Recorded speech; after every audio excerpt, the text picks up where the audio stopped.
There are absolute hidden gems of videos from smaller YouTubers who regurgitate the same tired arguments for why atheism is false, blah blah blah. Well, this kinda serious guy called Luke may have the best way to convert an atheist to his strange brand of God belief. So I'm going in to see if I can be convinced. Oh, and he's driving and making a video. Bloody Cartheists.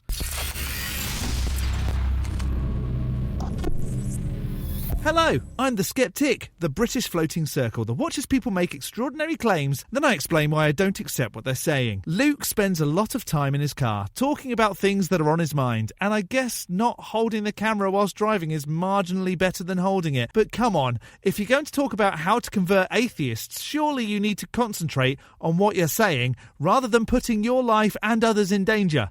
Luke here may well start out with Pascal's wager, but there's a chance he could move on to some other things that might really be convincing and help me to change my mind about gods. So before seeing the real truth and finding God, if this isn't your first Skeptic video, hit the like, the subscribe and the bell, and perhaps the algorithm can convert to suggesting the right kind of videos for you. And a super thanks to those that hit super thanks in some recent videos. John Gavin, Karen Tuplin, Fred Harvey, Ron Stubbs, William Horton and Real Pumpkin J. Lisa the Rainbow Giraffe bestows leaves upon you all. More hen. Maybe after you convert me, Luke, I can convert you to being an at-home YouTuber. Stop eating before the gym! How did he know? But actually, what we're really talking about today is why you shouldn't live your life as an atheist, even if you don't believe in God. Don't live my life as an atheist? What do you think I do? Because there's one fundamental factor that you can believe in. You either believe in God and you don't, or you don't, right? If you don't believe in God, what's the worst that can happen? Well, you know, your whole concept of morality, concept of value of life, you know, belief in eternity, belief in heaven, hell, life after death, meaning of life. After you die, what happens? Is it just nothingness? Does your life even matter as a insignificant human on earth?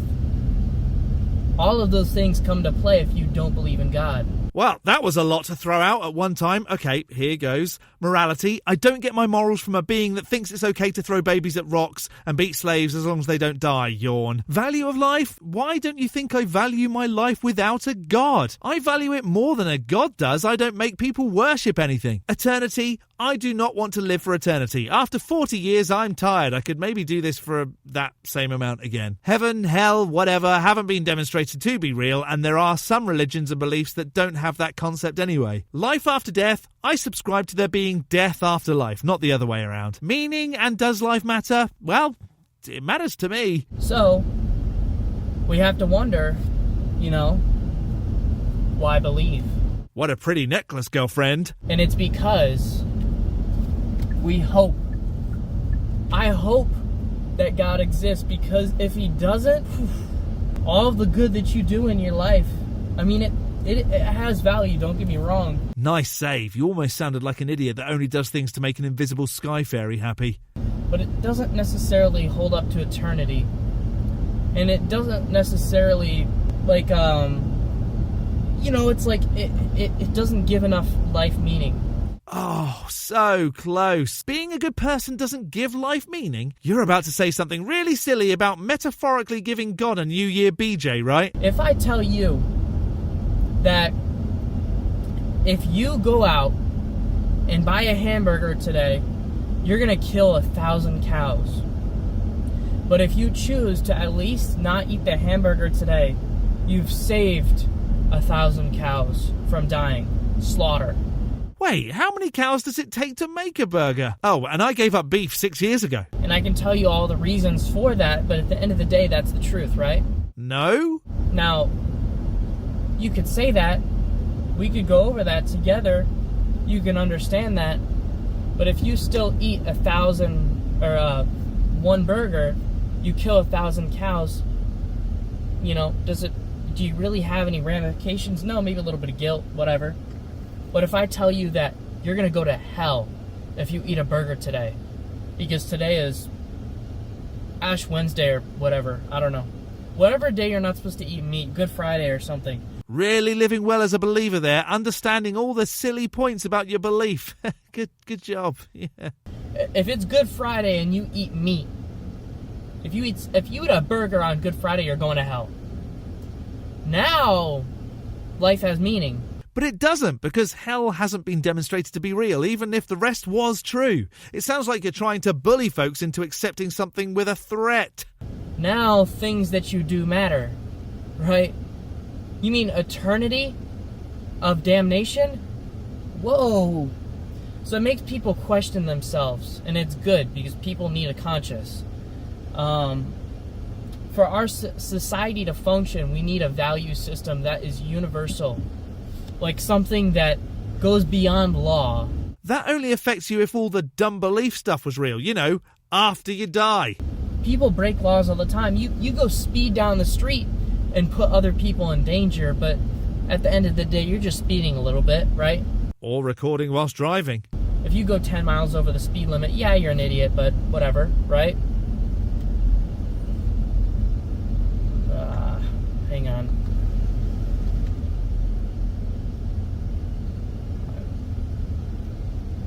I don't know what's going on here.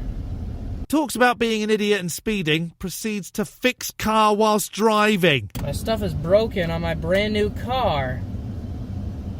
What I'm trying to point out is life has meaning, and we shouldn't take away from that by saying, oh well, this means this and this means this. You have to create your own value system with the religion that you were raised on.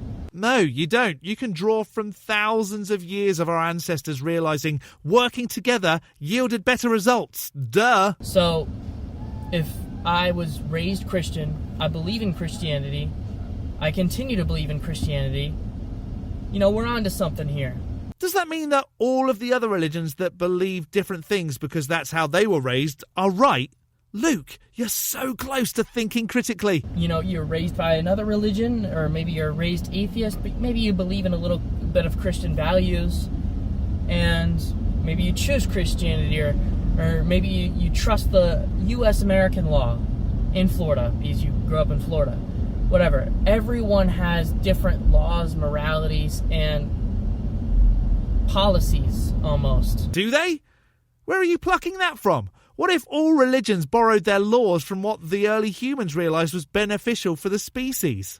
Even in your own county, from where you live, has a role in how you perceive the world, how you see the world, and how you act within it. But it also has to do with your family values as well. Did both of your parents raise you? Did you get raised by a single mother or a single father? All of these factors come into play, environmental factors that created who you are.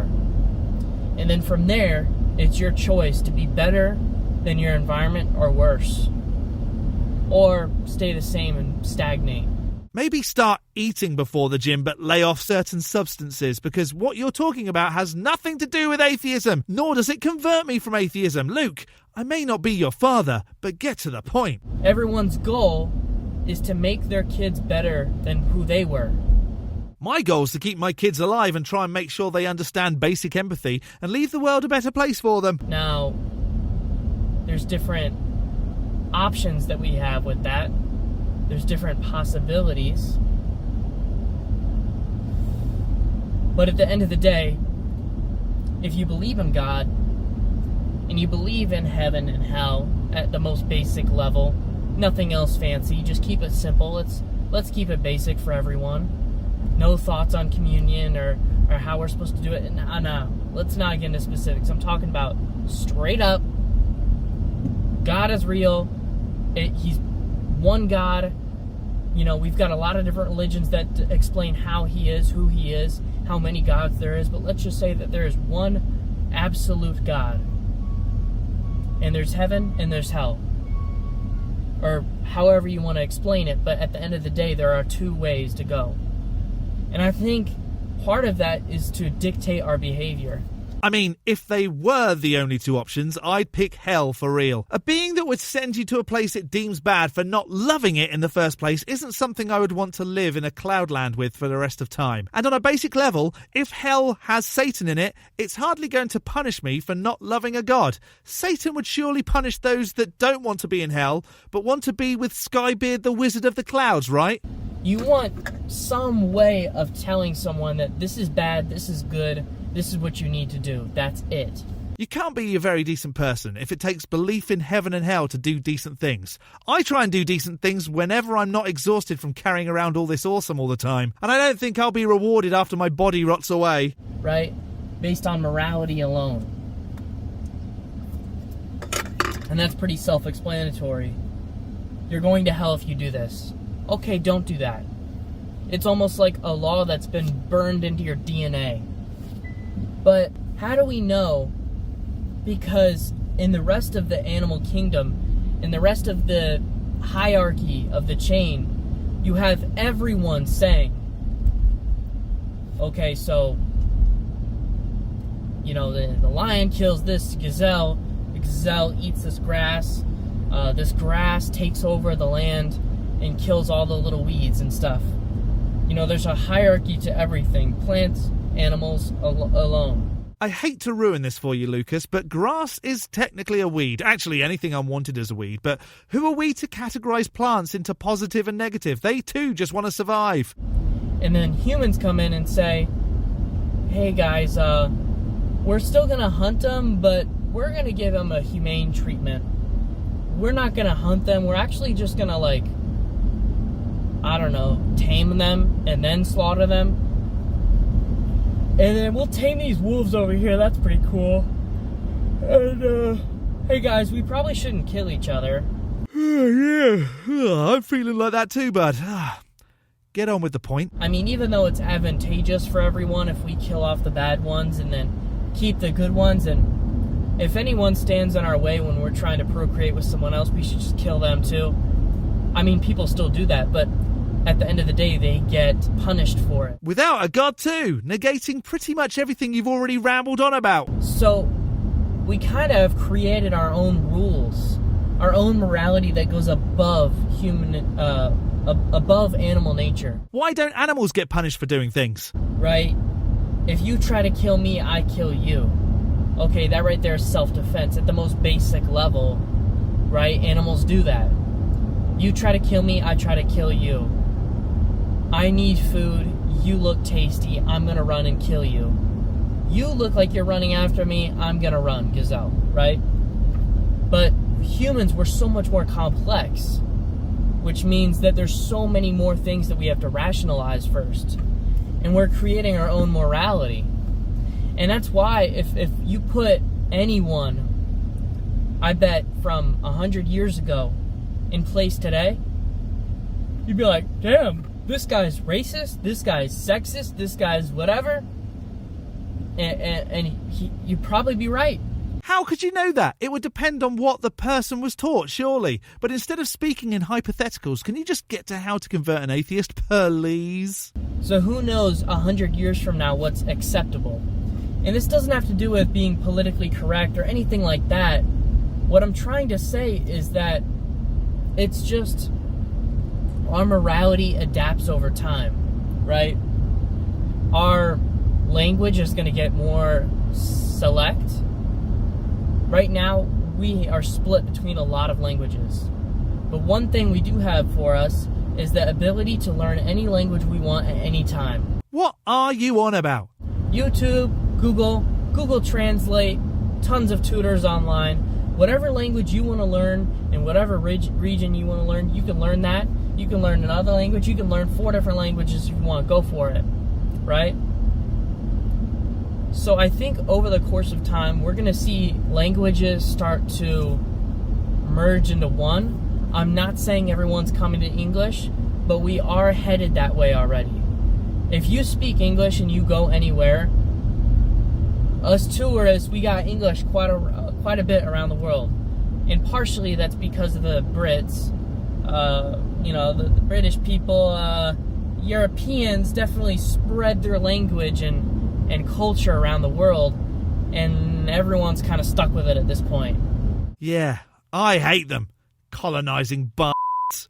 Now, we've adapted it ourselves, and some people told them to screw off, but at the end of the day, English is very widespread, and I think it's only going to grow from here. It's very complex. There's a lot of different tiny little details that you have to keep track of, but they're also slang, so it's not really a big deal. There's different levels of formality. There's different ways to say a word depending on where you're from, but it's still English. A UK person, a Tennessee person, a Florida person, and a Cali person are all sitting at a bar together. They're all going to talk different, but they still speak English. So they'll understand each other. It's just they're all going to have a bunch of goofy accents. How dare you, sir? The only goofy accent here is... Oh, hang on, never mind. And that's just how it is, right? Just like there's a New York accent, too. So everyone has their own language, and that's okay. I think over the course of time, we're going to see those languages start to squeeze. And I think morality is going to start having a more universal language with that. I'm pretty certain that it's already universal. Folks know not to unalive each other for the most part, not to hurt each other and to work together. And how? Because that's probably what happened with humans tens of thousands of years ago, long before religion like it is now turned up. Our cultures are going to be more widespread, right? We're all going to finally decide, hey, maybe genocide's not that cool. I think we're already there, Luke. You know what being is okay with genocide? God-free. You know, after killing everyone in Sodom and Gomorrah, the firstborn kiddos of non-Jewish Egyptians, 50,000 Israelites for looking into the Ark of the Covenant, 42 littles for calling a man bald. There's a couple pullouts right now, but I promise you, I think we're going to get there pretty soon. You know, they say sex crimes is pretty bad. I agree. I think that's pretty messed up, right? I think we can all agree that sex crimes is pretty messed up. Hang on, the clergy has thousands of sexual abuse claims, so maybe if we got rid of gods, that number would go down too. And then anything else you could think of. You know, then that's when we get into the heaven and hell, what's good, what's bad. And, you know, you start to realize, well, even if you don't believe in God, you have to believe in right and wrong. And if you believe in right and wrong, you kind of have to believe in God. Well, I don't. Now what? Because it's pretty absolute, right?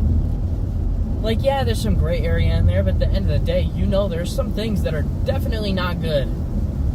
And definitely, you know, these are right. Like, hey, helping people out for charity with no volunteer, like, you know, like you're volunteering your time for no money, nothing like that, just volunteering your time, being a good person.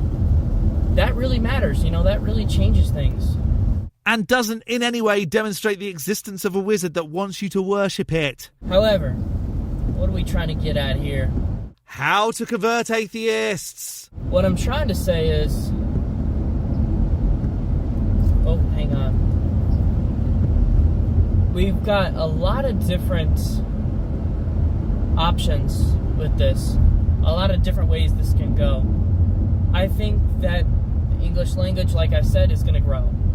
I think our culture is going to grow. I think that our religion is going to grow a little bit more. I mean, Christianity is already pretty big. Fortunately, the amount of folks stepping away from religion every year is growing, with around 1/4 of people in the USA now identifying as non-religious. And then there's a lot of other denominations that are so close to Christianity, you know, like, it's basically the same, you know, let's be real.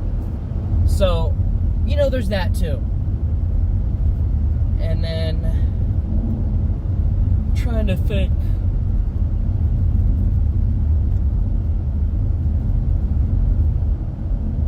Oh, take your time, Lukey. We're in no rush.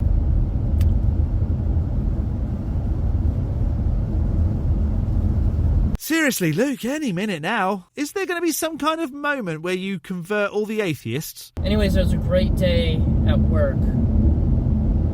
Got to get out at 3:30, which is fantastic. I'm going to go home, shower, play a little video games before passing out. Okay, but forgetting something? I think I definitely am looking for philosophy and religion. I want to find my own morality. I already have a good understanding of it. You know, there's definitely some rights and wrongs, but I want to be a better person. I think everyone should. And part of that is understanding history and where we're headed, and figuring out, you know, what needs to be changed in our lives. What should we change differently? How should we act differently, regardless of what anyone tells us to do? I mean, truly, how do you feel about treating someone else? If it's that I've treated someone good, I feel pretty good. If I've done something to upset someone, well, not so good. It doesn't show me that there's any God, though. And then at the end of the day, feeling confident in how you approached a situation. I think that's the best way to describe it. It's kind of hard to articulate this. No shit. I think it's important to live in a world with hope.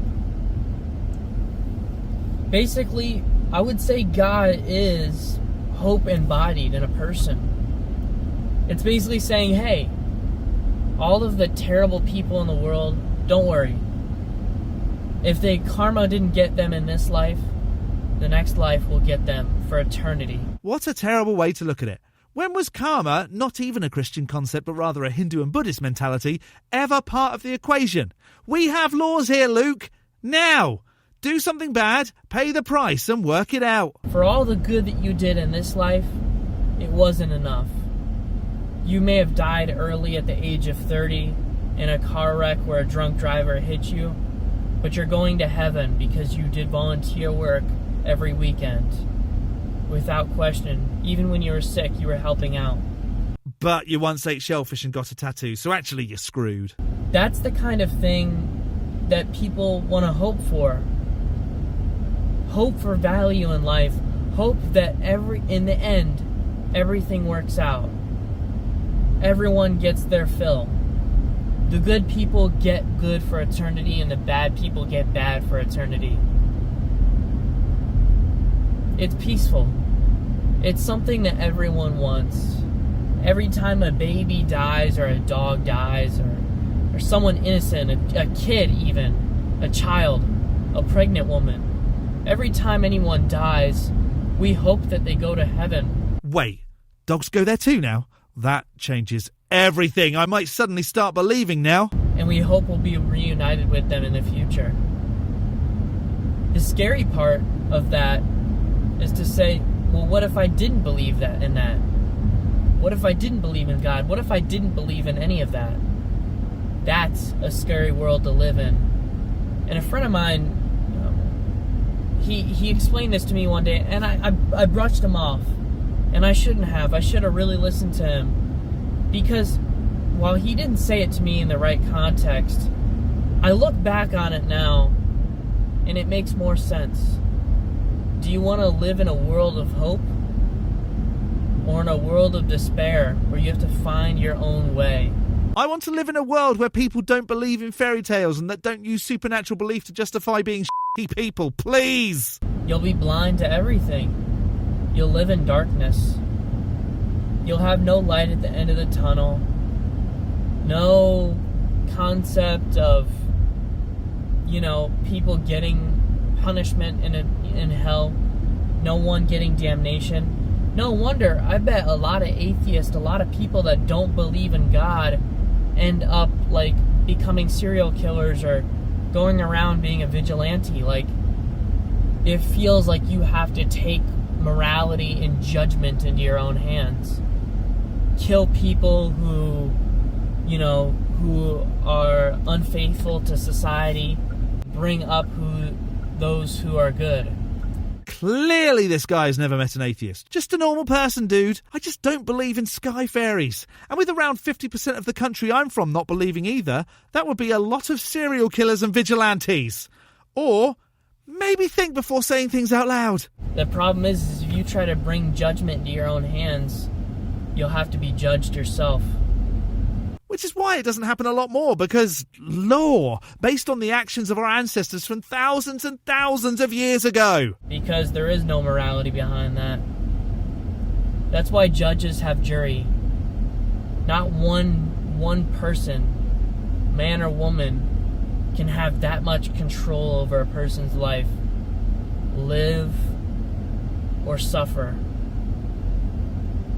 You can't possibly have that much power in one person's hands. It's why we have jury. It's why we have, the judge now is simply final say. It's weird. It's like you realise you don't need a God, but then afterwards you just go, but obviously God.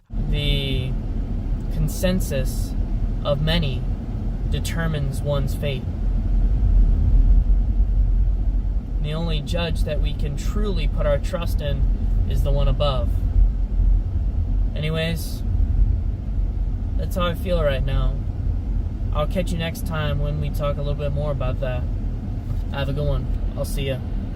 You have more to say? I thought you were converting atheists, unless you mean you're converting people to atheism by just rambling almost incoherently about language and morals and Pascal's wager, blah, blah, blah. Well, what a way to enter another year, with Luke here suggesting he has ways to convert atheists, but mostly just yawning on camera. Maybe come back at some other time, Luke, when you've thought about what you're saying, or even have some way to demonstrate that your particular God is the real one. For now, I'll just accept that Lisa the Rainbow Giraffe, leave me upon her, is the real God, because that's the one I taught myself to believe in. Did Luke convert you? I'm going to guess no, but if he did, let me know in the section below. I'm going to skeptic this as a waste of a car journey where we learned nothing. A big thank you to this month's top level ticks on Patreon: Dark Ether Piao, Tamo, the Barely Bearable Atheist, George, Godless Granny, Addy Rockart, the Enixes, Jakari, Elizabeth, Whiskey Tech Fred, and Rick, as well as all the $3 base ticks. You can become a supporter on Patreon too at patreon.com/theskeptic. The link is in the description, along with links to all my other socials. Don't forget to hit the like button and subscribe if you haven't already. From me, the Skeptic, stay safe, keep thinking logically, and ask questions. Skepticism is the first step towards truth. See you next Saturday.